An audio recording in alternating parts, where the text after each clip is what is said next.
My name's Steve Feltham, full-time hunter of the Loch Ness Monster, and you're listening to the Unbelievers podcast.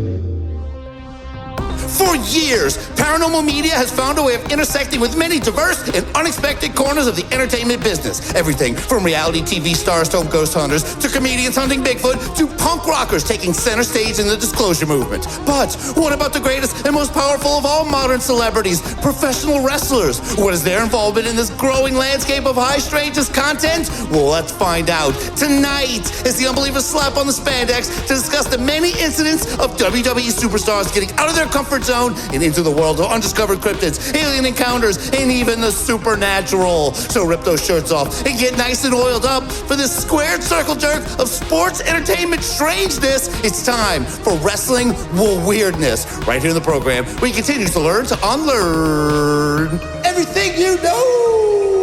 Woo! Hello and welcome to the Unbelievers podcast. I'm Russ Ryan, and joining me as always is Drea Mora. Hello, Drea. What's up, Russ? Not much. And of course, soundboard engineer and producer, Rob Oakey. Whoa. Hold on. He's just going to take me on like that? Whoa. What's going on, Russ? How you doing? I'm doing good. And yeah, I am about to take you guys on like that. Man, we have teased around the subject of professional wrestling for so long, but I think finally tonight, we will be putting a spotlight on professional wrestling and in the paranormal. This is exciting, yes? Oh, always. I mean, what's more exciting than wrestling, first of all? I do have to admit, though, I have fallen sort of out of the loop on wrestling over the years. When I was growing up as a kid, when I was a teenager, I was a nerd for it. Like, my friends didn't even really like it. I just watched it alone. And like, honestly, I loved the Attitude Era. There were so many things about it that were just like so awesome. And I kind of want to go back and rewatch some of that stuff, but I'm excited to see what this new wrestling stuff is about and how it could possibly be connected to anything unbelievable. Like the New World Order? Oh, damn. Well, and I will say before going in, there are a lot of supernatural elements in wrestling. People like The Undertaker and Kane. That's not what we're talking about. We're talking about actual wrestlers and the paranormal. But do you guys have any? Do you guys have any actual favorite real supernatural wrestlers like Kane or Papa Shango? There's so many. Actually, I mean, I don't know if it counts, but I think it counts. And then I'm really bummed out to think about it. But like Bray Wyatt. Sure, I think he is one of the top, best supernatural related wrestlers. But tonight, we're going to get into it because we're going to talk about wrestling weirdness. Fight for what's right. Fight for your life.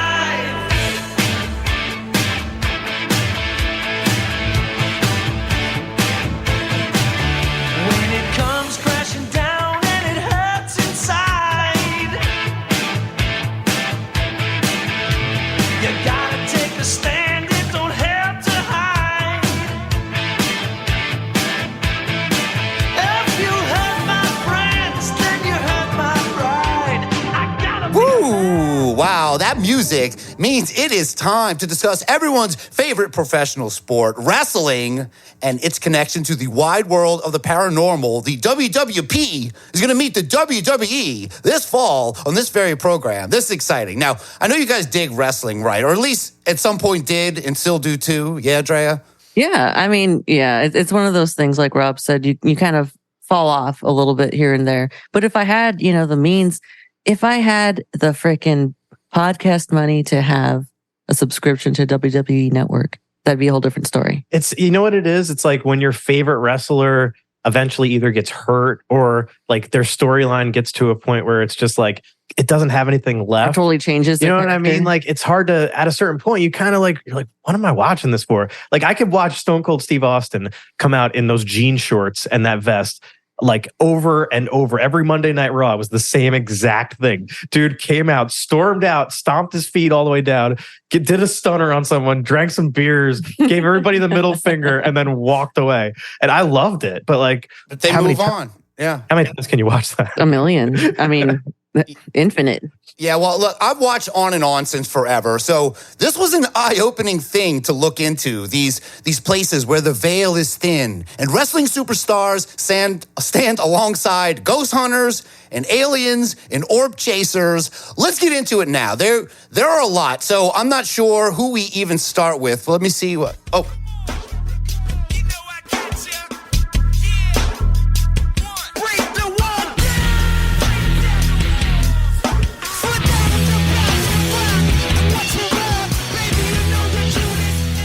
all right. Oh, hi, Jericho. You're here. Yes, Chris Jericho is here now. So who, in my opinion, is the most paranormally active among sports entertainers? Yes, he loves his lake monsters. We have talked about that on the original Sports Strangeness episode. But he also had his own special on Travel Channel called Chris Jericho Monster Hunter, where he came to Louisiana to find the Rougarou and voodoo and other things. Maybe for Patreon, we'll get to that. But I will say it is actually hard to find that documentary, Chris Jericho Monster Hunter. It might be lost media. Someone please send it to me. It is very hard to find. I'm pretty sure I've seen it. Is it? It's probably on some streaming network. It's got to be. It was a one-off, one-episode thing. It's not even on Discovery Plus. I'm pretty sure he did. Yeah, like the Honey Island monster. He did that and Rougarou. That was his on the one thing. But Jericho, he's been more active than just that. He also had our buddy Rob Christofferson from Our Strange Skies on his show pretty recently. So we know that Chris Jericho, he has a huge interest in all things paranormal. So much of an interest that it might be now happening to him. Let's hear this clip from an interview Chris Jericho, Y2J, did on an episode of the podcast Howie Mandel Does Stuff, where Chris Jericho makes this astonishing revelation. I would never want to do that. You talked about, you just mentioned a minute. I know you have another interest in the paranormal. Yes. Do you would totally believe in it? Yeah. What is the weirdest, most wonderful experience that I've had it's called time displacement. What's that? So it is when you can't account for a certain stretch of time. It's when people's, like if you get abducted, right? So I was driving home on a country road and it should have taken me about an hour to get home. And instead of getting home at 2 a.m., I got home at 5 a.m. I still don't know what happened. Missing time. Whoa. Yeah. You fell asleep. Oh, did he say time misplacement? Because if that's what he said, then that is what it is. Well, look, he should have been home at 2. It was 5 in the, hey, Chris Jericho, he doesn't, partake in any kind of substances. There's no explanation for him missing time. Chris Jericho doesn't need to explain anything to anybody. Especially Howie Mandel. But I got to bring this up. Howie Mandel is low-key very into the paranormal. Remember, we covered him on that ghost show, the Celebrity Ghost Stories. I think he even produced that show because he had all his friends on there, like Stuttering John and Hal Sparks were on there. And this interview we're listening to, this is the very end of a hour-long episode of his podcast, but the title of the YouTube is Chris Jericho's Alien Abduction Story. It's like, Howie ain't no dummy. It's like this whole interview, this is the whole thing. He didn't talk about aliens till the last minute and a half, seriously. Oh, damn. Well, I hope it's a really good story. Like if it's getting the title of the episode, it better be a really good abduction story. Yeah, there is a little more to this Y2J abduction phenomenon. You think he was tripping, Rob? You think he might have been tripping? I mean, have you seen the guy? well, let's see. And I don't know. I wasn't drinking. I wasn't doing drugs or anything. It's just there was a big chunk of time missing. So I should probably go to a hypnotist and see what happened if there's any abduction there. But I've had that time displacement. That's the craziest one. So why wouldn't you go to a hypnotist and see if they probably should. I wish we had a hypnotist here right now. That's pretty. And here he is, Dave the hypnotist. He's no Leo Sprinkle, this Dave that he knows. I don't know, but he's probably waiting for someone to make a show about hypnotizing him. Like, think about it. Jericho has already gotten paranormal shows. He's got a guy lined up and everything. He's got... Here he is, Dave the hypnotist. He's going to hypnotize me. Hopefully Discovery gives me another special. He's not... maybe he's not giving that part up of his alleged abduction. No, I mean, and look, you're going to want to string people along as much as you can, right? And just be like, oh, maybe I should get a hypnotist. And then that becomes part of the story arc. And, oh, we've got the hypnotist. How much time is missing? 3 hours. 3 hours. 3 hours. Feels like a really good nap. It seems pretty par for the course, though. Like, it seems like all the alien abductions, they're like late at night. I have some missing time yesterday, is all I'm trying to say. almost 3 hours of missing time. I got a really good nap in yesterday. But here you get that time back later, though, I've heard. Yeah. Hopefully with interest. Oh, yeah, definitely. But Howie Mandel, he keeps pressing through. Just missing time isn't aliens all the time. It could be anything, even though he claims he's not tripping. He might be tripping. But props to Mr. Jericho. He has some good cred in the paranormal, and I know he wouldn't lie about something like that. I had that, and But that's not paranormal as much as that is. Well, so here's another. UFO kind of. I did a show for the Travel Channel. It was called Chris Jericho Hunting Monsters. Right. And we went to the Louisiana Bayou to look for a rougarou, which is a Louisiana werewolf, essentially. Also, when we were there was a voodoo priestess had put a curse on a town, like in the 1920s. And when she put the curse on the town, this is real, a hurricane came and killed like 50 people. And they have a mass grave in the middle of the swamp. So we were out there and I had a machete and I was cutting through the forest or the swamp. And we got to this mass burial ground and I put the machete in the ground. They had the ghost hunters there with the, I can't remember what it's called. It's like they scan you and the lights will come on if you have something attached to you, basically. What? And these guys were scanning me and it was going full on DEFCON green. Right on my arm, right here. Okay, we get it. Ghosts and voodoo spirits are very into you. Papa Shangos and big bad voodoo mamas and whatnots. But so he's got a ghost story about a machete in the ground. Yeah. I mean, it could have been another man dead, like fucking Marie Laveau. I think he should be commended for that bravery. I'm going to commend him too for his Canadianness, wanting to sound French, saying rougarou, he says. A rougarou, which is a Louisiana werewolf, essentially. We know. Yeah, he's trying to sound, but it sounds very Canadian. And of course... Dude, he was in your backyard. He was literally right there, Russ. Yeah, no one ever lets me know when they're coming down looking for this goddamn thing. If someone called me, I would... It was going full on DEFCON green. Right on my arm, right here. You would. You definitely would. DEFCON green, which is... That's not even a thing. I can just picture him, the way he describes himself, chopping his way through the swamp. Forest, the swamp, whatever. Really picture that. And then his hair, blonde hair hanging, just he's wearing his Y2J jacket. Like too much chest exposed then for the situation, obviously, but still doing it. So never enough chest. You can't. But we are now at DEFCON green. We can't just end there. Where are we going with this Ayatollah of rock and rolla? Nothing, something. Nothing, something. And I was like, let me see this thing. Is there a button you're pushing on here? I was like, no. I do it to myself. It's blinking. Nothing, blinking. Then I started feeling like queasy, like I'd been on a roller coaster. I started really feeling like this is fucking not good. Like I fight or flight. I got to get out of here. And I pulled the machete out of the ground and it went away. And I'm wondering maybe if I put that machete in the ground, it made somebody mad that was buried there. Because there was something, I felt like some really weird shit going on in my own body. And afterwards I talked to, they had some people there, some shaman that were there. And they said, this happens. Like you get, spirits will attach to you and you have to be cleansed before you can leave the bio. Like it's pretty, out there stuff. But when you're there and it's 3 a.m. and you're standing there and you feel something weird going on where this is not normal, it's hard to explain it away. Did you get cleansed after? I did. So after I took the thing and it was gone. The green lights were gone for that one. Astonishing. This is fascinating. I'm still not even sure what he's supposed to be describing this to Howie Mandel. I don't know if he's talking about that SLS camera or what is shining on him that he's going DEFCON green. I still don't understand. He had something attached to him. So a machete, right? Something green attached to him. Well, no, something attached to him after he did this machete business. That's what it sounds like. So did he think he stabbed the skeleton in the ground or something? And he's like, I pulled the machete out, and it was like, all right, you let it out. It's fine. One of those things like you hear about ghost towns, right? Where they say, don't pick up anything, don't try to take anything with you, or else like your life will end up just getting so fucked up. And people end up like mailing the shit back or driving back themselves and putting it back and just being like, fuck, I'm sorry.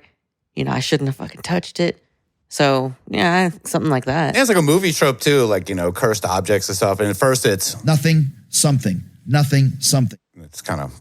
It's not I mean, I wouldn't even call it a movie trope. I think it's a real life trope. It's true.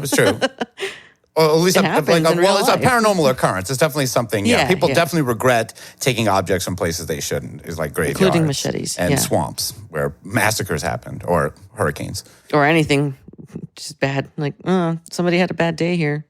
Now you're cursed. Yeah, well, Jericho is going to conclude this astonishing interview with Howie Mandel by reminding us that he has been a paranormal podcaster for a while now, and he knows all the guys.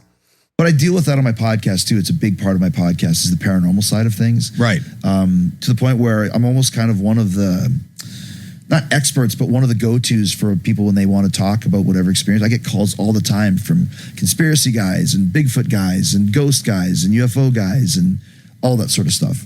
Hey, Wow. I'm all for it. I a think lot of Chris guys. Jericho is actually a great ambassador for our genre, and I'm not kidding about that. I do enjoy him, but he did definitely defer from talking about the missing time a lot by going into, well, you know what, I stabbed a swamp once, and like I'm a podcaster, and all the guys, the Conspiracy guys and Bigfoot guys and ghost guys and UFO guys. Yeah, he's not bigging himself up at all right now. I get that he probably does get a ton of messages though, because he's very famous. You know, he's up there as far as wrestlers go, and he's very vocal about his love for the paranormal and these topics. So I could see him getting reached out to often about stuff. It's just funny the way that he says it. It's like he thinks that he's one of the top people. Well, yeah. I think he's maybe trying to nip at Tom DeLonge's heels a little bit. Like Tom DeLonge has kind of got the rock and roll. I thought he was coming guy? at George Norrie. I thought he was like coming for George Norrie's head with that. Oh, I mean, like, I think that he is more popular than George Norrie, just in general. Wow. Just in general. Maybe Wow. not in the Wow. paranormal field. Wow. Wow. It's going to take me on like that. Wow. Whoa. It's going to say, yeah, then there's Jesse Ventura, who, I don't know what he's thinking. I don't know. Whoa. Hold on. He's just going to take me out like that. Yeah. Not a lot of guys are Relax, going to Drea. Jesse Ventura anymore, though. And Jericho seems a little My more bad. accessible. I mean, our buddy Rob, who's a UFO guy, he goes under the name You're a UFO Guy. He's right about all the guys coming to him. He did have our buddy Rob on, so shout out for that. So but many guys. He's got a lot of You're guys. making me Mostly Conspiracy guys. and Bigfoot guys and ghost guys and UFO guys. ghost guys, they're all Who's there. yeah, I was like, who's the ghost guys? What about the chicks? No, I don't want to talk Nope. to them. I just want the guys. Only guys. God, Bigfoot guys. Those are, I don't want any. But we dealt with those last week. week. Yeah, that's why good. that's why it takes us a year to get back to the Bigfoot guys. We don't know what's going on with them. No. But Jericho's doing great, but I wonder if he's the only wrestler that's talking about aliens. You think surely someone else would be. Let's see if. Wait.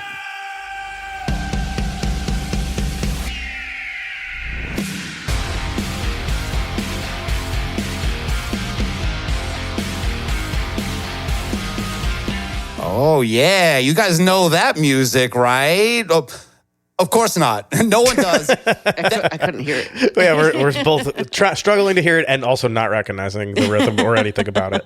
That entrance music is from none other than YouTuber turned WWE superstar Logan Paul. Oh, he can go fuck himself. Yeah. Wait. I'm glad I didn't recognize that. That was Logan Paul's music? That was Logan Oh. Paul's I- entrance music. And aside from his interest in YouTubing and boxing and WWE superstarring, he is also fascinated by the UFO phenomenon. And this interest led him to getting the opportunity to view a much talked about UFO video that has never been released to the general public. And speaking on his Impulsive podcast in May, the 28-year-old personality finally broke his silence about the story told by UFO documentary filmmaker James Fox on the Joe Rogan show about a month earlier.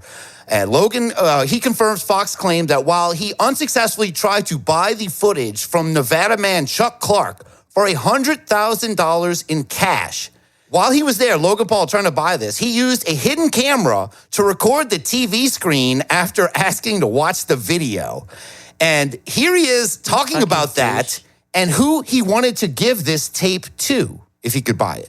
And I would show the footage to Bob Lazar to ask him if he's seen anything like it. And in that case, maybe if he can verify the legitimacy of this tape, then maybe I would release. The footage is compelling, not convincing. What was the guy's name that wouldn't sell it to you? Chuck Clark. Chuck Clark, who has been gatekeeping this footage like a freaking OnlyFans girl. What? Would not sell you the footage for a rack of hundreds, right? So you said, hey man, do you mind just showing it to me? And while he showed it to you, you recorded it on a secret camera. It's from 1995. the tape had been worn down. It's been played probably over 100 times, and so the quality is not great, and it doesn't have enough meat on the bone and proof for me to put it out confidently and be like, this is legit UFO footage. The disc hovers so fluidly. It's like buoyant almost in the air, and I'm not sure if that type of movement, like as fluid as it was possible in 1995. Whoa. So he filmed this guy's, secret tape he's trying to sell. And when asked why he filmed this man's super secret UFO tape, Logan Paul said, quote, "What do you want from me, bro? I'm a sneaky little fuck."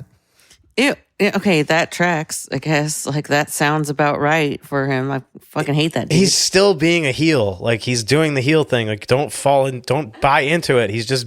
That was before... I mean, look, he's always been like this before the whole wrestling thing. Are you saying that his entire life is kayfabe? Kind of, yeah.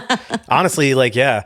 It's kind of crazy. It's hard to tell what's not. You see what's going on with that whole like boxing match that he's got going on right now? Yeah. Mm-mm. It's like a whole shit show because like he's fighting some MMA fighter who used to date his current fiance. Yeah, he's like posting pictures of her every day and stuff. And like the that guy's like, it's a very dirty back and forth thing happening. Okay, that's definitely some WWE type. And it does seem like it's to just drum up attention and sell more tickets, possibly. But what do I know? What do I know? That's kind of what he does. And so he kind of heard about this theory. He heard about this tape from this guy, James Fox. And James Fox explained how he was first shown this VHS tape by Chuck in the mid-90s at his home in Rachel, Nevada. That's a tiny town very close to Las Vegas. It became the tourist mecca because it's very close to Area 51. And according to Fox, the tape shows two men on a typical sightseeing trip to the area encountering a UFO while they're in their car at night. All of a sudden, the car lights up on the inside. They're very scared, he said. One kid, he gets out and he videotapes a disc that was so low you could have hit it with a rock. And I'm looking at this thing and I'm like, that's what all the witnesses have tried to describe. If you could imagine the skin on the craft glowing like phosphorus on a beach, that's what it looked like. Like the skin was alive and it had a yellow-orange color to it, but you could clearly see it was a disc. It was not an orb. And this is kind of this is the thing. So what happened is Logan Paul, he takes a Mercedes with a bunch of guys and $100,000 in cash, this big brick, and he goes to the guy's house in the middle of the desert. And if they talk about this on a Joe Rogan show, Joe Rogan was very skeptical about this, talking about his BS meters going off, about the tape himself. But Joe Rogan and Logan Paul on a podcast together. The Joe Logan Paul show. Oh my god! Oh my god! I'm sorry. Oh my god! That just sounds like the worst thing ever. Yeah. I'm sorry. and yet it happened. Wow, that's crazy, man. I can't believe that this interview actually happened. And somewhere on Logan's phone is a pirated version of this. So there you go. Logan Paul out there using his influence, or at least attempting to further disclosure. I don't know. Is Logan one of the good guys? Yes or no? Drea? Oh, come on. Good guys? Come on.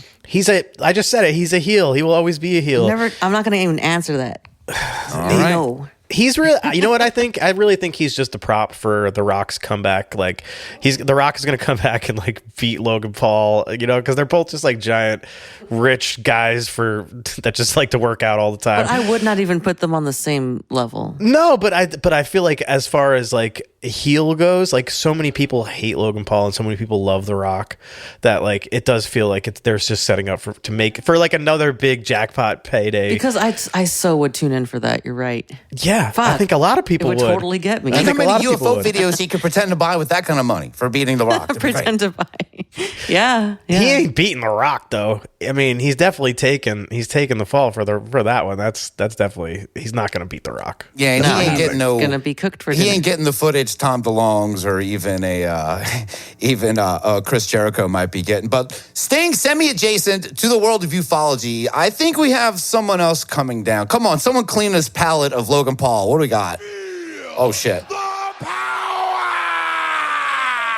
It's a new day. Yes, it is. Fuck yeah. I miss this song so much. All right, coming in. That looks like, oh, yes, it is Kofi Kingston. Kofi Kingston of The New Day, who comes in with the most random of paranormal media appearances when he showed up on an episode of Fact or Faked Paranormal Files with Ben Hansen and the gang in a segment involving Stonehenge. The mystery of Stonehenge is how these massive stones got transplanted here in England in medieval times. It's the big mystery of Stonehenge. They went to Kofi Kingston from New Day. Yes, because when you look at this, the arrangement of these stones, it's arranged in such a spectacular fashion. This cannot be the work of man. It must be aliens or Merlin. And plus, there's a lot of crop circle stuff that happens around the Stonehenge. This is a big paranormal hotspot, an OG hotspot. So why is Fact or Fake getting involved? Well, because there's a Michigan man named Wally Wallington, who believes he has unlocked the secret of making Stonehenge's Trillathon. Is here on the scene. That's not a made-up name at all. It is definitely not. There is a real man named Wally Wallington. He has the secret of making Stonehenge Trillathons. You know, the 3 stone structures. You've seen it. Sure. So he sounds like a cartoon beaver. Like, what the hell is that name, dude? They're great at construction. He is actually a former construction worker. So Wally Wallington, great name for this guy. It reminds me a lot of the claims of, remember Edward Lee Skolnick from Coral Castle? Yes, yeah, absolutely. Yeah. I'll never forget him. Of course. Well, this Wally Wallington is in the same vein. He uses simple tools to move massive objects. And after a brief stop at the actual Stonehenge, which is a nice free trip from the company, from Fact or Faked. Well, are there fake Stonehenges out there? Well, there's going to be, because they send the team, they send the B team of Fact or Faked, which was totally unnecessary to send them out there. Afterwards, they send this team back to Michigan to try and make a Trillathon for themselves. But wait, how are you going to build a Stonehenge? This job is going to require more muscle. WWE muscle. I actually have a little surprise for you guys. I figured we could use a little extra muscle since we're trying to build a Trillathon in a day. So I actually called one of my friends who you will definitely recognize. He is the 8-time WWE World Champion, Kofi Kingston. Yes. Oh, you serious? Yeah. Actually, hey, looks like he's pulling up right now. Kofi! Yeah, my man. What's up, man? How you doing, man? How are you? Good to see you, bud. man. Good to see you. I know anytime you call, it's always going to be something interesting. So let me get this straight. You want to rebuild Stonehenge? Exactly. It's exactly what we're going to do. Really? How are we going to do this? We got to talk to Wally. He's got all the ingenuity and how-to. Okay. We just got to get it from him. Yeah, let's go meet him. Let's go. Meet Wally. Lead the way. Go do it. All right. We're about to meet Wally Wallington. He's a retired construction worker who claims it's possible for one man using nothing more than simple tools, simple materials, to build an actual life-size replica of one of the world's greatest man-made wonders, Stonehenge. Wally, hey. Hey, good morning. Hey, it's great to meet Hi. you, Bill. What inspired you to try to replicate the construction of Stonehenge? I just wanted to find out how it was possible for them to do it back then. So Yeah, it's simple. He just wants to know, and he has the time to figure it out. I found one thing odd about this. If I did something that required muscle, like making a Stonehenge, Kofi Kingston is the last WWE superstar I'm reaching out to. That dude is very small. The last? He is a high flyer. He's not like a muscle guy. He's not like Ryback. He's definitely he's like a lightweight champ. Like, you know what I mean? He's like a... I guess. Yeah, but he's still he's strong. Like, he's not like the lightest. For anybody who's not like super up and on the WWE, he's more like, isn't he known just for being like the underdog? Like, no one expected him to become the champion and he became the champion. That's like his biggest rise to fame moment there. Yeah, I mean, I don't know. I mean, I've always been a fan. Well, he's always been. I mean, he is a high flyer. He's a skinny guy. He's not like a Brock Lesnar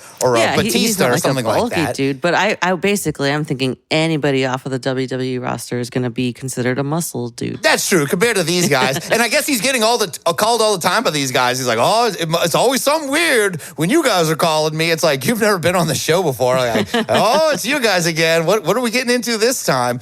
And brunch. Okay. I love Kofi, but his resume was a little misleading there. They call him an 8-time world champion. At this time, he was like an Intercontinental and a U.S. belt champ a bunch of times. Later being world champ, but not at this time. That's facts. Okay. I'm not taking anything away from him. But I will say, I will say, of all the Paranormal show wrestler appearances, this was definitely one of them. So this Wally Wallington, he shows them fulcrums and other stuff that the Egyptians used and ropes and pulleys. And then to emphasize how dangerous it is to try and manipulate gigantic stones, just for funsies, they drop a giant stone on a car and totally destroy it. Because that would be fun. Well, That's yeah, cool. it was. Yeah, It was. It was I wanna like, see that. but stay safe out there. That's the message. They want to say big stones. They're nothing to sneeze at. So after displaying this display of destruction with the stones, like really showing the danger, they show that they are able to hoist up the giant headstone of the Trillathon with boards and ropes, and you see Kofi running around helping them. And here's the exciting conclusion to Kofi Kingston rebuilding Stonehenge right here in the good old USA. As well, we should have our Trillathon. Woo! Moment of truth. Okay, you guys ready? Ready. Kofi, you ready? I'm ready. All right, slow and controlled. I'm going to count us down. Okay. In 3, 2, 1. Let's do this. Oh, this is intense. Oh my you guys, God. We're inches away. All right, guys, so this was the moment of truth. We had to swing the lintel into place so that both ends were directly over the post beneath it. You guys, even with all of our safety precautions, these stones are no joke. We're talking tens of thousands of pounds. Check out how our Trillathon looked. Wow. Oh my God. Yeah. Pretty legit. That's pretty good, guys. Impressive. You guys did it. 4 of you built this in a day. That's amazing. What happened to Kofi? Oh man, he wanted to be here, but he's busy giving the thunderclap, flying off the top ropes right now. Yeah, Kofi couldn't make it to the wrap up. He's just out having to do all this work for Fact or Faked and not even getting to And not giving a shit to stick around. No, he's like they do show him like laying down sod and like moving on. They really put him to work, at least on camera for this. I was shocked he didn't at least get to do the wrap up. It sounds like they only paid him for 1 day of shooting, and then they were like, "Fuck, we got to do like a wrap up thing." They're like, we did not have the Vince McMahon money for this shit. You know what? We need a better coordinator.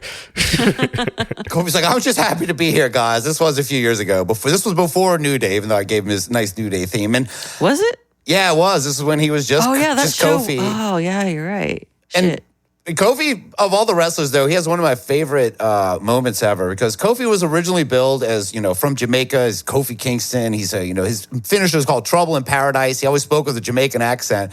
And then inexplicably, once in the ring, he was doing a promo in Triple H and all these people in the ring, and he was using his regular voice. And Triple H looked at him and goes, "Aren't you supposed to be Jamaican?" And ever since then, he has not been Jamaican ever again. It's one of the greatest moments. Wait, was it a planned thing or was it an accidental thing? Was it a scripted turn for the character? I think I don't know. I'm always getting tricked, so I can't tell you if it was. You can't even tell. You really can't tell. Russ is literally being tricked every single day. Triple H is a pretty good actor, though. Honestly, he's not a bad actor. Yeah, he's decent. Yeah. He's not bad, but this segment kind of was. I feel like this was a bit of a letdown. And God, I hope someone else, please come along, shake this up. What can we? Oh, shit.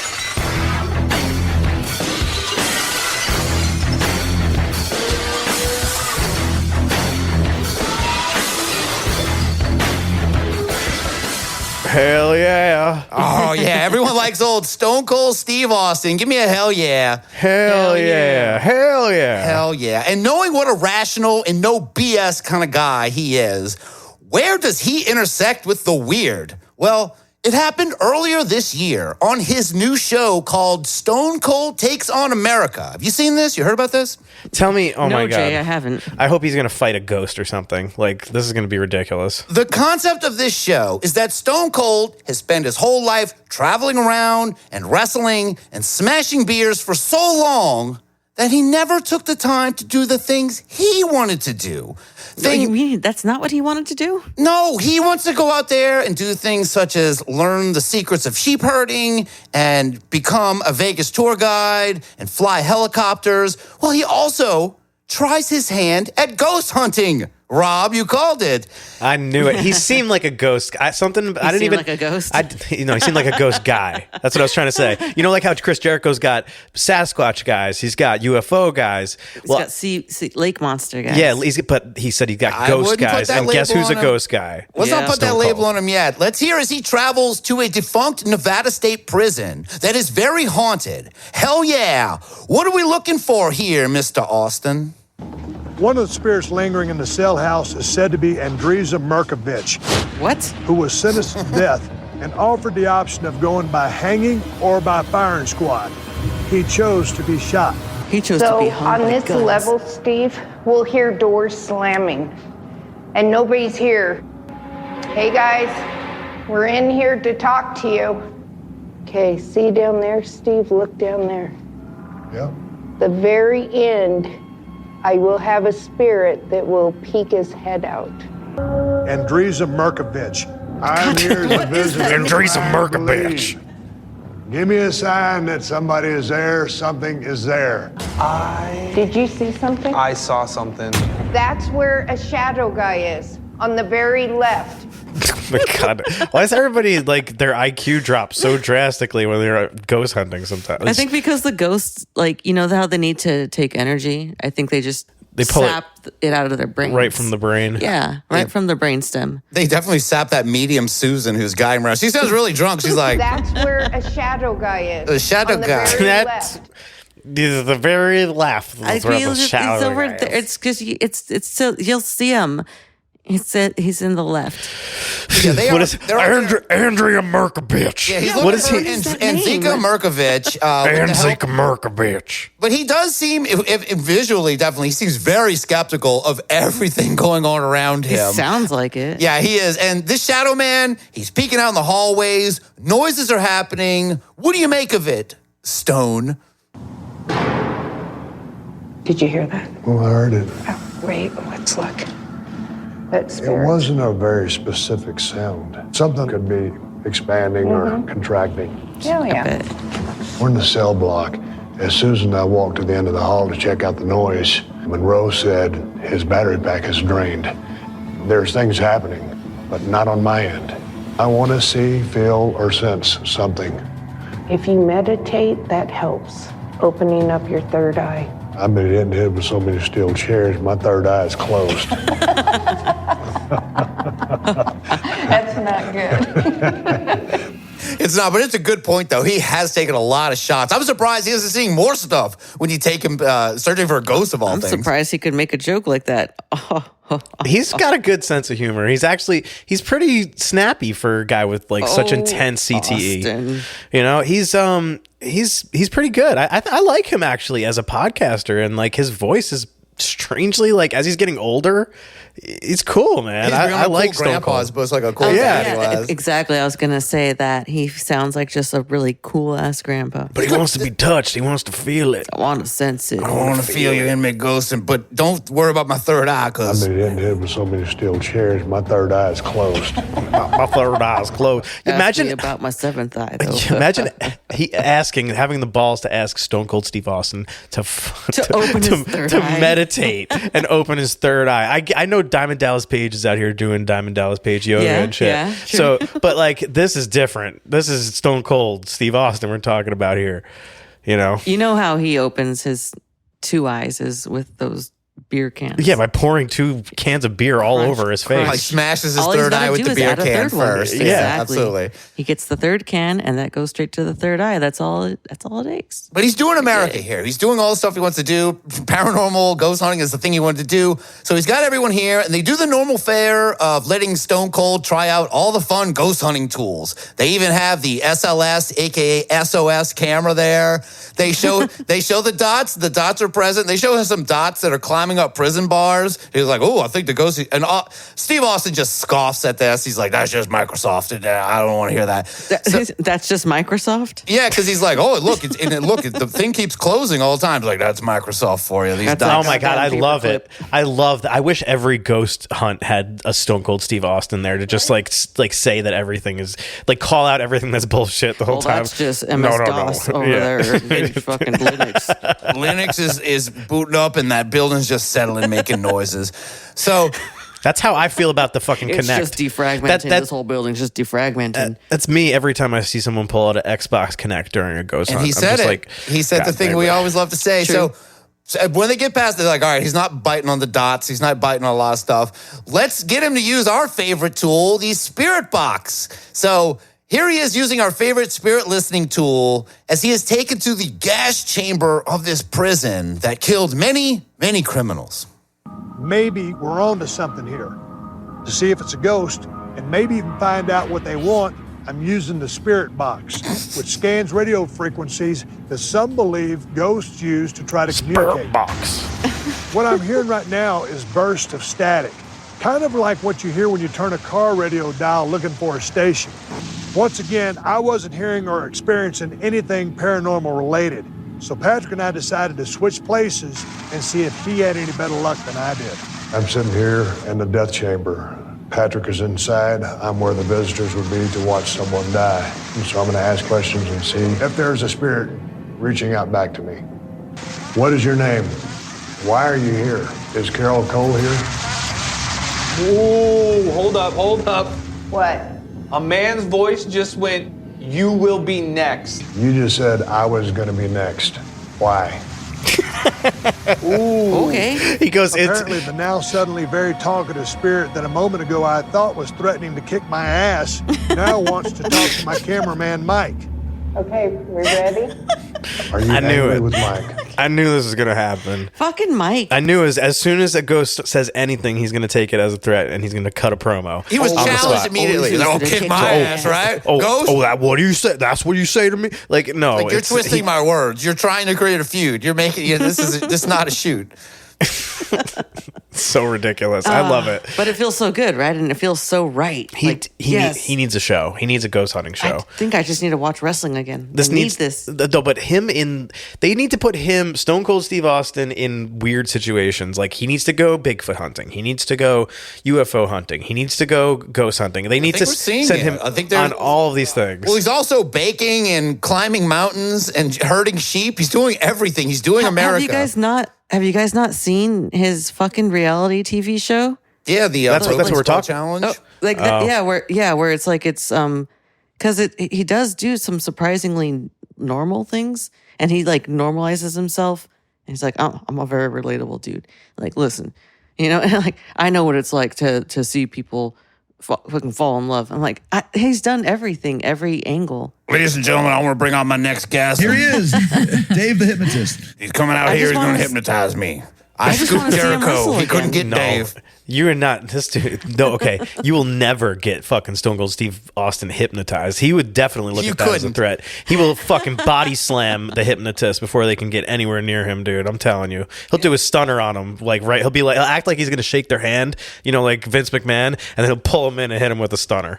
Rob, honestly, your energy right now is exactly that of a promoter, and you need to be cutting the promos for him. I just know. You're right. He's kind of lulling the ghost in too. He knows he can stunner these. Oh, you're trying to kick my ass. Totally. Oh, now you're talking about Mark. Oh, the other guy. All right, Mark. Conveniently, wrestling frat guy named Mark. All right, yeah. Oh, fine, Mike. Fine. Whatever. Yeah, I mean, I do want to see him wrestle some ghosts. This is great. I He's love him trying. just like in this new environment and like dealing with things that he doesn't understand. That's the best version of Stone Cold, I think. And while he's still highly skeptical, Stone Cold, he makes one last push to communicate, and he gives his final thoughts about ghost hunting. Let Mike be your voice. Say something. Are you done with us?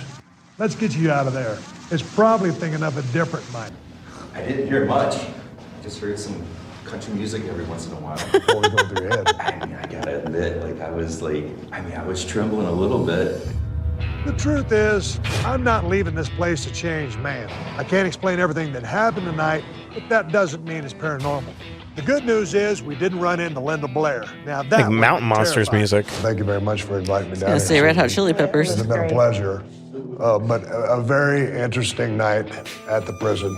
So let's get out of here. All right. I didn't see or sense any proof of spirits, but that's just me. I'm not saying that they don't exist to other people.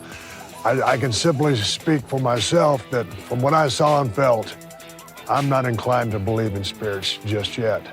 Well, guess what? He is not sold. He did give it a try, though, which is kind of the point of his show. He's trying it all. He is probably better, right? You're right. He's probably better built to hunt Sasquatch. Maybe that is for another time, hopefully. I know he's really good with bows. Yeah, he and Jared other should things. switch places. Honestly. Yes. I could see him stone cold stunning Sasquatch as well. I could definitely picture that. I think he would probably win in a fight against Sasquatch. Hell yeah, brother. If we were going to elect anybody to fight Sasquatch. If I would have to elect anybody for president. Well, I can't get over his that voice, man. The way he sounds now. When he's not screaming, he really does seem like he's a nice guy. Those statements are so demonstrative. Like, you're like, all right, I believe you too. When he says, I'm not inclined to believe in spirits just yet. Just yet. It gives you a little bit of hope. He leaves a little bit of hope on top. I think the spirits are scared of him. He gives off an energy that feels like it would ward off spirits. Hell yeah, brother. Honestly, I'm sorry. Honestly, I think you're right. Like, let's think about okay, ghosts. Most of them are human spirits, right? That have deceased or whatever. Of course, they're going to be scared of fucking any wrestler. I'm thinking of and they're all old timey. Yeah, they never got jacked. There's no jacked up ghosts who ever had to, go travel around the world and do the things he did. I think that's the best. That's your best bet. If you're going to go ghost hunting or going after any kind of weird cryptid or something, bring a wrestler. Yeah, a big one. At least like Steve Austin for sure. At least one. At least one wrestler. Maybe a tag team if you're lucky. Oh, hell yeah. Shit, I didn't even think about that. Speaking of tag teams, good transition here, because now that we have shifted to the ghost world and we are also on the cusp of Spooktober, let's see who's coming out now. Feel the power! It's a new day. Yes, it is. Wait, what? Another member of New Day? Kofi Kingston again? It's Xavier Woods. Yes. Xavier Woods, member of New Day, was a part of a very entertaining series of videos that was produced by the WWE. This is sanctioned and approved WWE content called Superstar Ghost Stories. And in this series, we get real ghost stories from all of our favorite wrestlers. Let's hear this chilling tale from the New Day hype man, Xavier Woods. When I was a little kid, I had a bunch of stuffed animals. I shared a room with my sister. We lived in Inglewood, California. I love these stuffed animals, and my favorite were these two pandas. And they sat in the middle of my mound of stuffed animals. And then there was a night where I woke up, and one was holding a knife. It said, "We are going to kill you, and then we are going to eat you." I peed in my bed, got out of the other side, and ran through the hallway to the bathroom where my dad was shaving for some reason at like 4 a.m. And I told this to him. He said, "Oh no, it's fine. You had a dream. You had a dream." I said, "I'm clearly awake right now. I was not dreaming. That really happened, and I don't want these things in my room anymore." So he comes and takes them out of my room. I said, "No, I want them destroyed. I don't want them." He said, "I'll throw them away. That'll be fine." Maybe 2 weeks later, my mom's getting her coats out of the closet as we're leaving to go somewhere. And what do I see? In the top of the closet, what do I see are these two pandas. And I tell her, "I do not want these around. You said you got rid of them. You lied to me." And I waited until she cut them up into the smallest pieces and burned them before I was happy. I've told that story to people, and they don't believe me, and I don't even care because I know what I saw, and I know it's real. I know they were possessed, and I know that it was the right thing to get rid of them. Okay. Holy shit. Okay, all right. All right, look, and I believe him. He is putting on a bit of a wrestling promo energy, but he's not super over the top. You don't. You Maybe think? a little bit. You think? Maybe. It's hard to make that up. What wrestler wants to admit that? I peed in my bed. Yeah. I saw those two pandas, and I told her, "I'm gonna kill you, and I'm gonna eat you." And eat you. I don't know about that. That just is too much. It's just too much, man. And his passion. It seems like he's putting too much into it. And this guy's an academic. We know this. We know that he's incredibly freaking smart. He has like a master's degree and a bachelor. What is it? A master's in, I looked it up, in psychology and a bachelor's in philosophy. He knows what he's doing. I thought you were going to say in theater because he sounds like a real theatrical guy. Well, he's a real Renaissance man. He's got it all. He's doing everything. Despite his upbringing It's of having, impressive, really. murderous pandas living in his closet that his mother had to cut up. He defeated pandas at youth. How many seasons of this show did they make? This wasn't the show. What you heard was an episode. These are just very quick stories told by these wrestlers. Mini episodes. I have one. I have another one. Not to be outdone, we have another personal ghost story from. Wait, who's this one from? I'm here to show the world. I'm here to show the world.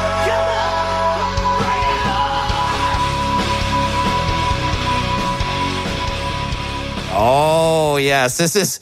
Okay, hello. Yes, this is Dolph Ziggler, the wrestler Dolph Ziggler, who must have seen Xavier Woods. I fucking hate Dolph Ziggler. Dolph A lot of people hate Dolph Ziggler, and I think Dolph Ziggler... I think I've heard the name. I don't know who it is. I don't know. You think Dirk Diggler, I think he's trying to, Basically, work on that. whatever you're picturing, Rob, whatever you're picturing, you're correct. Is he like a new generation Val Venus?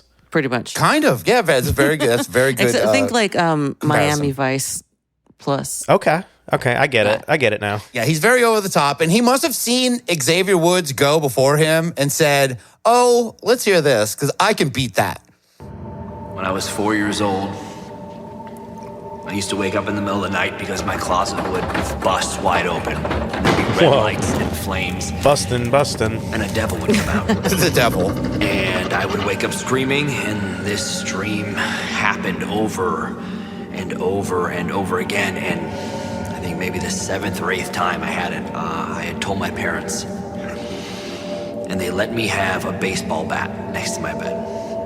And we took a belt and we tied a crucifix facing the closet and taped it around the handle. I was still afraid to go to sleep. I still thought if you were the devil, you'd be able to bust open this closet door no matter what. I finally fell asleep, 4.5 years old. And nothing happened. A couple weeks later, I stopped putting the crucifix back on the closet. And one night, as I fall asleep, the closet busts open and there's the devil. I jumped up, reached for the bat that I couldn't find in the middle of the night. And once I came to and woke up, there was nobody there, but the closet was open. The belt was on the floor and the cross was on the ground. Oh no. That's the last time I slept in my bedroom. Wow. So this one was totally ridiculous. I think he's just making a mockery of this whole We in a thing. haunted house? What's happening here? He's like, oh, you had panda bears? I had eternal hellfire and the devil had himself the in my devil. closet. And he said so. He gave me his business card. It said it on his name tag. It's the devil. It's me. It's the devil that came out of his... What's the devil doing in his closet? And maybe the devil needs to get out of the closet. I don't know. What are Dolph Ziggler's closet? Yeah, why the belt and the crucifix? I don't know what was going on with this. Like, and a what was baseball the devil bat. bothering with a kid for? It's like, what? That's a lot of the times people are telling stories about like, oh, I had like this demon, or I saw like Satan was da da da da. Why would he be bothering with you? Yeah, it's definitely not. It's not the big guy. It's one of his little guys. It's like Satan Jr. One or of something. the super mini guys. Yeah. One of the ones trying to get a promotion. He's entry level usually.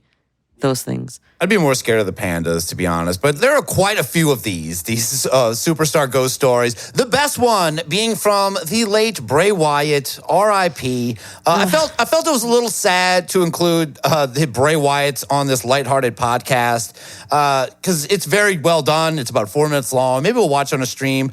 And there is also there is ghost stories from Roddy Piper. We have talked about doing this on the show before. Of course, Roddy Piper. He has a story about being in communication with the spirit of his old friend, Adrian Adonis. This is also very sad. Maybe we'll watch that on a live stream or something too.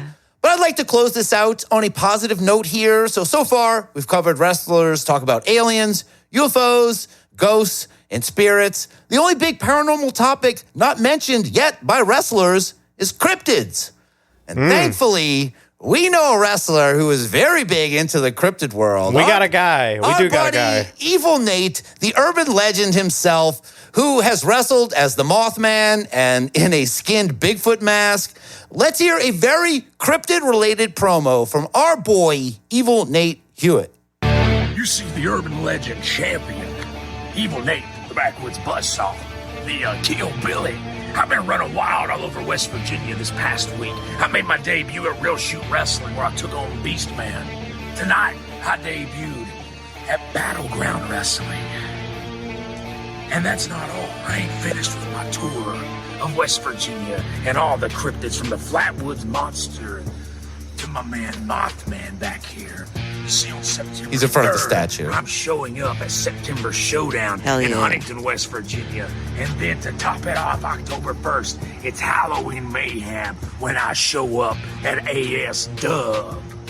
I might be in West Virginia right now, but all you cryptids out there, you gon' learn why it's unlucky to take a wrong turn. Him. Kentucky. Oh, good stuff, Evil Nate. I feel like he definitely deserved a spotlight in this episode. If we're going to talk about wrestlers, we had to get the cryptid world represented a little bit. Oh, 1,000%. Yeah, I mean, he is maybe a slightly lesser known wrestler than some of the other ones that we covered, but it is nice to shine a little light on someone who's not a WWE superstar yet. Not yet. But Not yet. we'll see what happens. I think he trust me. completely I got the deserves- caveat. Yeah. I got the caveat in there. Yet this guy's got it though. So I mean his whole theme of switching up to different cryptids for wherever he is performing, I think is a great. It's a great shtick, and it's cool. It's fun. And your baseline being that you're basically Leatherface with a giant chainsaw is a gimmick too. Great stuff. We love Evil Nate. We'll have to get him back on the show again. But man, there's so much other stuff that we couldn't even, there's so much stuff we couldn't even get to. There's a lot of wrestling related paranormal stuff, but I could ask you guys, what should this week's poll be? Like, I don't know where should we go with this? Should it be who's the most paranormal wrestler, or what wrestler would you build Stonehenge with? What do you guys think? Yeah, I do want it to be something a little bit more creative. And so I like that idea about well, who would you rather What should go? Stone Cold be doing? Is that a very good Yeah, point? I kind of like that. Like, what do you want to see Stone Cold do? Ghost hunt, UFO hunt, Sasquatch hunt, or build Stonehenge, or build Stonehenge. Yeah, I would. Or sandcastles. Be so much better to see Stone Cold build Stonehenge. I like that one. Actually, it's very appropriate. Stone. You know what I mean? Fuck. Stone Cold Henge. We got How it. did I not think of Stone Cold Henge. Wait, hold on. You're going to ruin the vote. Everyone's going to vote for that now. They should. All right. You guys got any final thoughts on these wrestlers in the paranormal, Drea? What was your favorite of tonight? I don't know. I think probably Kofi Kingston's was it was just the most unexpected for me. No. Sorry, Xavier Woods. I think I'm going to choose that one because wow, Penguins. They're so dramatic, those guys. They're so dramatic. But obviously, I love the Stone Cold stuff. He's my dude. He was always my dude. You called it. Who would have known? That was just earlier this year. The show came out just a few months ago, and Stone Cold is out there ghost hunting. Who would have thought? It just makes sense. It really does make sense because I feel like he probably would be genuinely interested in it, but also at the same time, he's the sort of guy where if anything steps to him, he is ready to slap it in the mouth. So and then some. I feel like he will slap a ghost so quick. So I just love that. I want to see more of Stone Cold hunting paranormal. Please, yeah, maybe we'll get this poll beer all over that. Please, ghost. I beg you, Stone Cold. So go to unbelieverspodcast.com to vote on that, and let's get out of here with Evil Nate's theme because I forgot to introduce him with it. So let's get it here now as we tap out.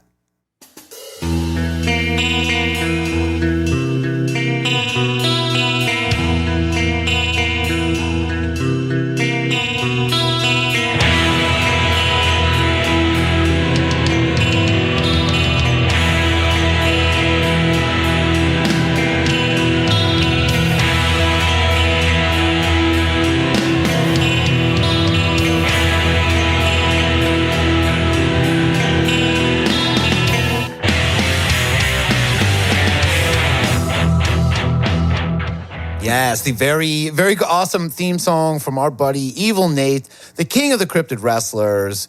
And man, I know I mentioned in there being more WWE paranormal content. There's actually a new ghost hunting show starring wrestlers Shotzi and Scarlett Bordeaux called Chamber of Horrors. It's a ghost hunting show starring female wrestling celebrities. Oh, I've never heard of. I don't know who the hell they are. Choxy, as in Choxy from the Unbelievable podcast, and the co-host that would occasionally sit in with Brian and Phoebe. Not Serene Choxy. That would be in the early times. This is Shotzi and Scarlett Bordeaux, two wrestlers I have not heard of, and I have been to a recent WWE event, but I'm just not current enough to know them. But go check out the new ghost hunting show, Chamber of Horrors. Yeah. What if Shoxy was a wrestler? That'd be so cool. Be amazing. If they went from being a guest host on the Unbelievable podcast to being a professional wrestler.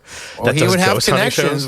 Certain writers were connected to the show. WWE writers were connected to certain hosts of the Unbelievable podcast. Wow, way to bring it back. Yeah, we should. Oh man, if we ever do a sequel follow up to this, we got to have that person on. That person would be mystery a great guest for many reasons. But I would like to go to voicemail, but we really don't have time this week because thankfully, Unbelieverspodcast.com is back, the website, and we have a ton of our third favorite segment. What's that, Drea? I think it's poll results. This week's poll, what should this documentary have been called? And the choices were Ghost Hunting for Bigfoot, Bigfoot Dances a Jig, Bigfoot in the Magic Tree, or Bigfoot Meets the Blue Avians. And we are, of course, talking about the documentary, The Bigfoot of Bailey, Colorado, and its portal. I'll ask you, Drea Mora, what do you think the Unbelievers said? I'm feeling Bigfoot Dances a Jig.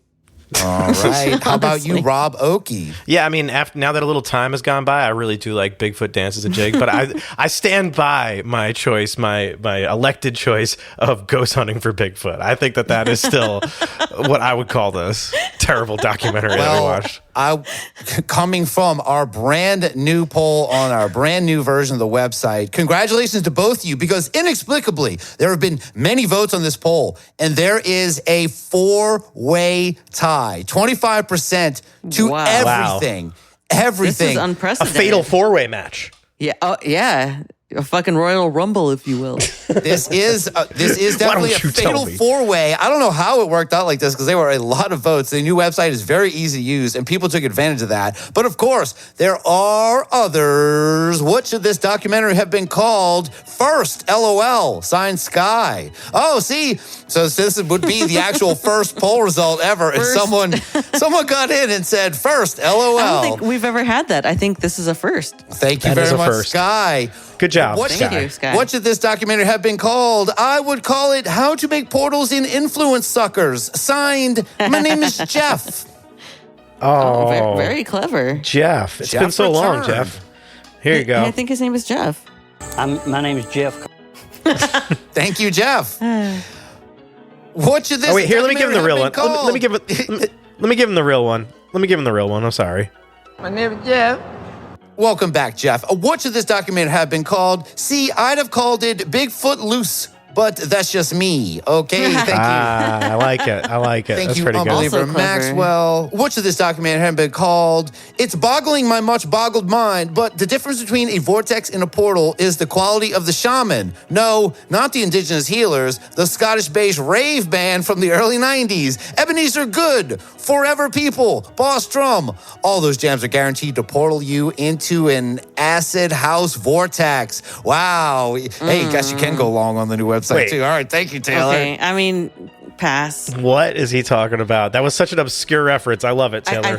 I'm pretty sure it was all ska. You know what? My mind is fucking boggling my much boggled mind. He's boggling my much boggled mind with that. Mine too, and it was a rave band. Thank you, Taylor. What should this documentary have been called? An apt title would have been Bigfoot Autopsy. I don't think the original title was enough of a ripoff. Signed, Josh. Very good. Fair enough. Okay. Very True. good and fair. What should this documentary have been called? Why does it always have to be about Bigfoot's plump pumpernickel doing? Dong. Bigfoot's plump pumpernickel dong. What about the wetness? Let's see them fuzzy tits. Thank you that's the dang old creeps. The dang old creeps chiming in. Oh, okay. How many dang old creeps? You see this? See the wetness? Smell it. Oh, I forgot that one keeps going. All right. Hey, that one is so much smell it. more awkward and uncomfortable, and I like it. And you got the creeps? Thank you. This place is giving me the freaking creeps. It's close enough. Well, it's giving you the dang old creeps, huh? Oh, you want the... Yes. Go for it. She wants it. Oh, this place is giving you the damn creeps, huh? Why don't you cut out your whining, all right? Yeah, absolutely worth it. Thank you so much. What should this document have been called? Brain Dead Bailey Bigfoot Believers. Signed, a Mothman Mother. Yeah, all right. Oh, Mothman Mother's back. Pretty good. Pretty good. I like it. I like the alliteration. A lot of B's going on there. Yeah. What should this document have been called? Big Turds in Little Forest. Signed, Tony. Thank you, Tony. I like it. All right. Yeah, it's true. Thank you, Tony. That's for kids. Yeah. That's the kid version of this. What should this document have been called? Bigfoot won't let me near his colony? What's that hairy son of a bitch hiding? I'm a former governor, and he's hiding from me? Sounds like he was involved in the JFK assassination to me. Where's the damn book suppository? Signed, Jesse the Booty Ventura. Oh, Jesse Ventura's back. Whoa. Hold on, he's just going to take me on like that? Also great for kids. I would take you on. Welcome back, Jesse the Booty Ventura. What should this documentary have been called? Channeling Bigfoot's ghosts and how to spot other early signs of mental illness. Signed Whooping Hooper. Yeah. This could be experiment from the medical community to... That's literally like every single documentary we watch, though, so... That was the Dungarvan Hooper. That was hooping. I think we all have a degree in... I don't know. I think we're all basically allowed to diagnose mental illnesses now. After all of these, we've seen the signs. We know where to look. We're just pointing in the right direction. Diagnose ourselves. Yeah. For later. Thank you, Whooping Hooper. What should this documentary have been called? Finding Tealfoot. Signed, Blue Avian Flu. Blue Avian Flu. Finding Tealfoot. Oh no. Tealfoot. I hate that. I don't like the idea of Blue Avian Flu. No, all of that is terrifying. That's a world ender right there. I don't like that either. What should this documentary have been called?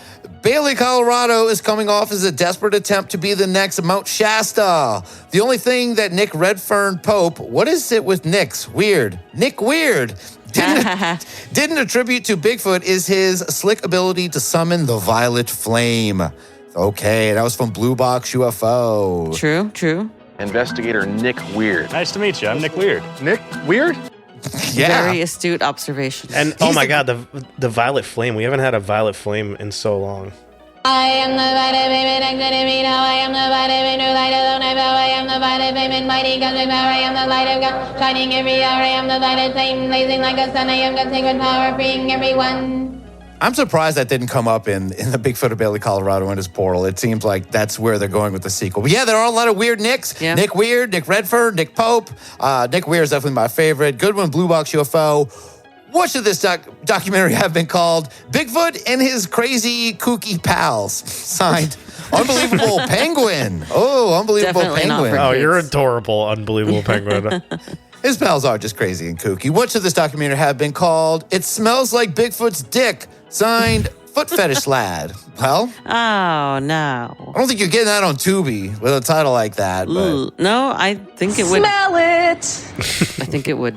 Thank you, Foot Fetish Lad. What should this documentary have been called? Bigfoot found my terrible dad and lost. Signed, Scared of My Dad Guy.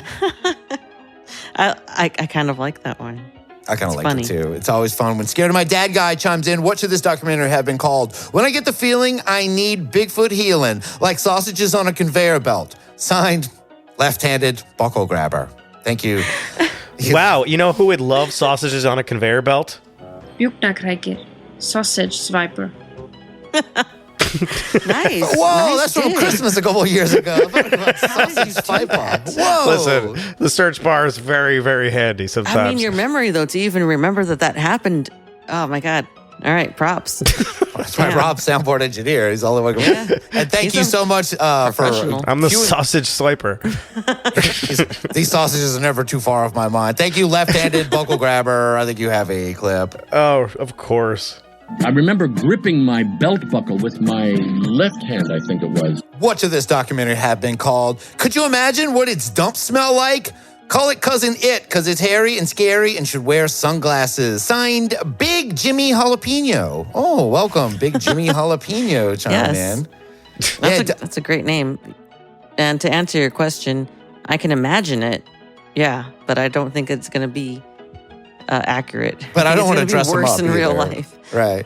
But thank you very much, Big Jimmy Jalapeno. What should this documentary have been called? For all you haters out there who I was going to throw a fit about the improper use of the term Bigfoot instead of hairy biped, I'll let you proceed. Signed, Corrupted Mask. Okay, Oh, Corrupted okay. Mask. I like it. Thank you, Corrupted He's Mask. loosening up his standards, loosening up and I that hard appreciate stance. that. You made your point. We Loosening up his know mask. it's just it comes rolls off the tongue a lot easier to say it. Thank you for giving us support with that. We appreciate it. For those haters out there who think this is fake, I'll stop you right there. Thanks, Corrupted Mask. What should this documentary have been called? Beyond the Bark. Here is Sasquatch peeking out from behind a bush. Signed from 6666666 bricks. 6 slicks bricks. Whoa. How Six did you... snicks. It's a lot of snicks and bricks. I couldn't tell if you were like having a stroke or just I'm trying to read actually this reading name. it all accurately. Here is Sasquatch peeking out from behind a bush. Okay. 6 hick snick 6 lick bricks. Okay, I think I got it I right believe that you. time. Thank you very much. 6 licks bricks. What should this documentary have been called? I don't know, man. I'm no Xena, but I do wish Bigfoot were my dad. Signed, Tay-Max. Thank you, Tay-Max. Of course, everyone wishes We that. can give you that. I wish Bigfoot were my dad. And I'm really, I think that's it. I think that was the final one. I'm sorry, I'm not used to the new interface yet, but thank you. Surprise! So many good ones in here, and it's so hard, and there's so many. I'll read off a couple I liked. I liked first, LOL from Sky. I just think that was pretty funny. No one's ever done Yeah. that. And that Adorable. I title would love have been Bigfoot Autopsy. I don't think the original title was enough of a ripoff. Signed Josh was pretty good. I know you guys can see these too. Any standing out to you? Oh man, these were actually really funny this week. I enjoyed a bunch of them. Finding Tealfoot just did make me have an eye roll with the blue avian flu because I do not want to find Tealfoot. Man, oh shit! I also it's so like hard to Whooping choose. Hoopers with channeling Bigfoot's ghost and how to spot other early signs of mental illness. That was pretty spot on. That was pretty good. Big Turds and Little Forest from Tony was all right. My favorite, I guess, besides first LOL from Sky. I adored that one, but Bigfoot Loose, Unbeliever Maxwell. Yeah, honestly, And that might be a little agree. controversial. I for will me. say that is actually a reply to Jeff the Mongoose's post. This is the first ever reply. You can actually reply to poll results on the poll now. So Unbeliever Max will reply to Jeff with, "See, I'd have called it Bigfoot Loose, but that's just me." It's still. I think it still answers the original question too. Yeah, I would say it's valid, and I would say it's fair. It's an entrance into poll results, And it's so good. Yeah, And and I it's do very think funny. Bigfoot I Loose will- is. I want to see the cover of that VHS. Bigfoot Loose. I do want to see that now. Someone needs to make a Bigfoot Loose poster. And I do like that would actually be way more entertaining than what they actually got. So, man, controversial, but the first ever reply to Jeff the Mongoose with, "I would call it How to Make Portals Influence Suckers. My name is Jeff." No. Congratulations, Unbeliever Maxwell with, "See, I'd have called it Bigfoot Loose, but that's just me. Congratulations. You just won this week's poll results." All right. Well, I believe we have come to the end of the program. But before we go, Drea Moore, you have anything you want to say or plug? I'm just so glad to get to talk about wrestling and paranormal in one sitting. It's been a joy. Absolutely. How about you, Rob? What you got to say or plug? Follow the Instagram, man, at Rob Oakey. That's the only thing I'm going to plug this week. And you know what? Actually, I got another thing I'm going to plug. Follow the YouTube. Go like it and subscribe to it and hit the little bell. And actually also follow my Twitch. I got a lot of things to plug, actually. Follow my Twitch. Follow my Twitch right now or we're going to have a problem. We're going to get into Yeah. it. No, that's it. Just follow all the things Rob Oakey. That's about all. Sounds good. And go follow Knights of Vader. We talk about Ahsoka on there. And the YouTube, definitely. And our buddy Evil Nate, shout out on our wrestling episodes, our buddy Evil Nate. Go follow him wherever you find wrestling products. The Unbelievers podcast host today were Drea Mora and me, Russ Ryan. Our producer and soundboard engineer is Rob Oakey. Our editor is Issa YZ. You can join our Patreon by going to patreon.com/unbelieverspodcast for monthly bonus episodes and more. You can follow the show on Twitter at UnbelieversPod and Instagram at Unbelievers Podcast. Our Facebook group is the Unbelievable Podcast Network. And check out our merch store at TeePublic. There's a link in the description and also on our website where everything kind of is. Our music advisor is Pandora3373. Our official composer and theme song creator is Unbeliever AA Ron, aka Aaron Schilb. Follow him on Instagram at the Aaron Schilb. Our official graphic designer and card maker who designed our logo is Raymond Orwell. Check out his work at Harley Warren Art on Twitter and harleywarren.com on the internet. Our official Guardian of the Bench is at Kraken Stacker. Our official Alien Bopper is Nunchuck Bob. And from Patreon, our official Reptilian at the post office is is Postal Patty, our official extraterrestrial woman, still waiting for hashtag rubbing heads to Trandus Crescent Moon. Our official Reverend Doctor of the podcast is the non-Newtonian Druid. Our official Big Island Paranormal Friendly Weatherman is Green Finhawk. Our official Procrastinator is Jeffrey Hartneriff. Our official Baby Yoda Publicist is Pam Z. Our official Unbeliever listening between the stations for a message from Art Bell is Scott E. Our official Unbeliever Raising Puck Wedgies is Joe Filler. Our official Madman is Unbeliever Adam. Our official Unbeliever's Time Traveler is Taylor Nelson. Our official Snack is Jack S. Our official Ghost Hunter is Amelia's Child. And Ghost Hunting in New England. And coming soon, it's back. Hubie Halloween on Netflix. Our official senior European correspondent is Kay Mill of the I Don't Know podcast. Our official paranormal art curator is Isis Haynes. Our official Rod is Rod Begalaboso. Our official Unbeliever in need of titles are Mike Henry, Todd X, Liz Vicious, Sandra, Deborah Foles, Ramiro, Trash Baby, Adam Dvorak, Retro Josh. And this week's Unbeliever focus is Mischberger Michelle, longtime Unbeliever, who's got to meet so many interesting people the last few years, like conspiracy guys and Bigfoot guys and ghost guys and UFO guys. Good night to all you guys.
Discontinue! Discontinue!